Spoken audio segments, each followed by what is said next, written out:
Good morning. Today is Monday. It's day 8 of my STEM medication.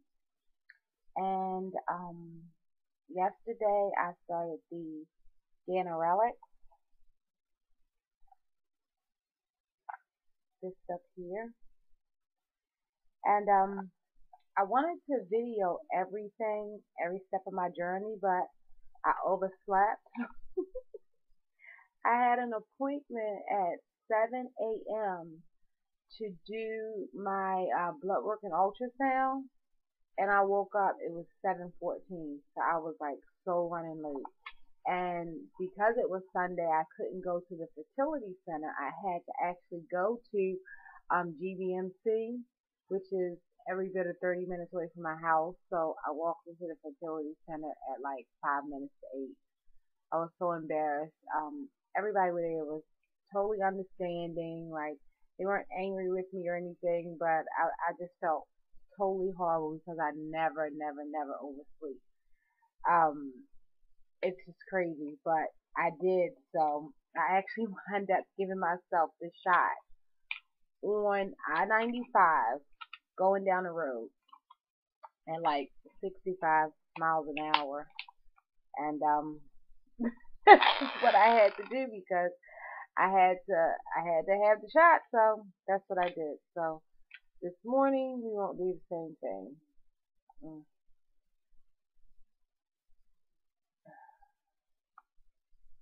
So it didn't burn or anything. Hopefully this isn't like it was when I had the Menopur. Remember the first time I took that, I said that it was fine, I was fine. And then by the second day, it was crazy because it was burning really bad. So let me do this real quick, and then I'll give the update.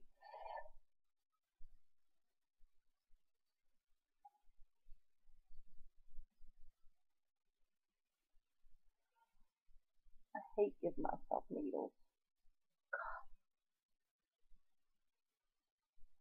but all right.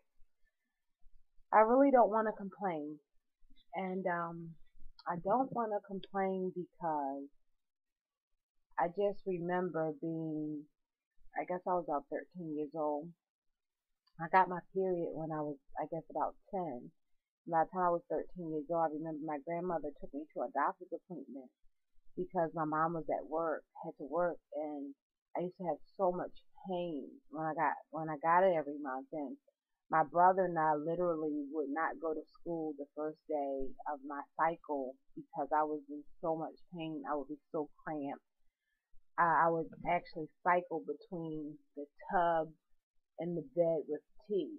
Just really, really hot water would seem to be the only thing that would ease the pain. And when I was 13, I remember going with my grandmother, and very generally the doctor saying something to the effect of, I probably won't be able to have children or something to that effect. I don't exactly remember the conversation, but I remember as a little girl, everybody dreams of growing up and getting married and having children. Or at least I did, and I just remember him talking to her name was Dr. Cowles. I remember her talking to my grandmother, and I was just like completely devastated. And I remember when I turned 18, the first thing that I did when I got my own insurance was I went to a GYN doctor, and I told her what I remembered from when I was 13. And, she went in and saw that I had endometriosis. And when I turned 21, she basically told me that the things that they do to treat it were to get you pregnant. And if I wasn't thinking about getting pregnant, then I should leave it alone, in so many words. And then when I turned 21, I went back to the same doctor that was referred to me. And she started seeing me on a more regular basis. And let's see, when I guess I was about 23 years old, um, I actually started the process of clearing my tubes off, and it took 3 procedures before I actually got pregnant with my daughter. And after the third one, which was it basically had me on a diet for 6 months. I was taking birth control pills, but just like the 3 weeks, and weren't taking the last ones. She took my period away. Um, it was crazy, but it was like basically a whole 6 month cycle that I went through, and I actually got pregnant with my daughter the very first time. I had unprotected sex after that, which was like, ooh, wow. And then after I had her, the doctor told me that if I wanted more children, I would probably have to have more surgery. I didn't have any more surgery, and almost 2 years later, I went to the doctor because I was feeling really, really sick, to my regular doctor. And she said, Wanda, you're pregnant. And I said, well, how did that happen? And she's like, you don't know? I said, no, I don't know. And so, with that said, after becoming a single mom twice with no participating dad around, willing, I decided to get my tubes tied because I said, you can't be going around having babies all willy-nilly everywhere. So I had my tubes tied against my mother's wishes and the doctor who had been with me on this journey for so many years. She just wanted to put me on birth control pills, but um, I was just in a really, really bad place. I could not believe that I had, at that point, 2 children and no daddy. And my mother, with her crazy humor, it was so funny because I remember I used to go to church all the time, and whenever there was an altar call, I always used to go up, and I always used to pray that the Lord would bless my womb. That was like always like my first prayer, to bless my womb so that I could have children, because I just love kids so much. And my mother said to me, just in this craziest way one day, she said, after I'm like, look, Mom, I'm getting my tooth out. Like, I can't do this. I can't do this single mom thing again. Um, she says, well, you have to realize that you never prayed for a daddy. You just kept praying for babies, and God answers prayers. And at that time, I cracked up and I laughed so much, and it was so funny, and it really like made me feel better because I felt horrible. I felt horrible that I was in that situation, and but she kind of put that out there, and it made me feel better, and it made me feel different, and it was true.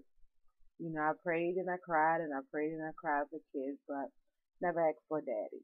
So that was that. So now, with the process that I'm going through with my husband and trying to conceive, the only thing I want to say is that they are a lot of needles. And they take a lot of blood. And I don't know if I'm going to have any blood left when they're done. I guess I will, because so many have done this before me. But there are a lot of needles, and it is a lot of blood. But, like I said to the young lady yesterday, um, when she was, you know, when she was talking about the needles and everything, and I said, I just won't complain. And she said, well, it's okay to vent. And I said, I understand that, but I understand my journey. And then following so many other people, I see their journey. And I just don't want to complain. The process is what it is, and the end result is what we're looking for. So, um, my results from yesterday, from Sunday, which was my 7th day of STEM, there were 12 follicles on the on the left side, and 11 on the right. The average of all of the follicles was 11.8. So they have to be at least 2 that are 18 before they do the retrieval, and my estradiol level was 616. So I thought that was pretty good. We're moving straight along. and hopefully we will have our egg retrieval this weekend, and then be pregnant next week. That's like so totally crazy, but whew, that's what the process is, and that's pretty much where we are. So I'll keep you updated and let you know how we're doing.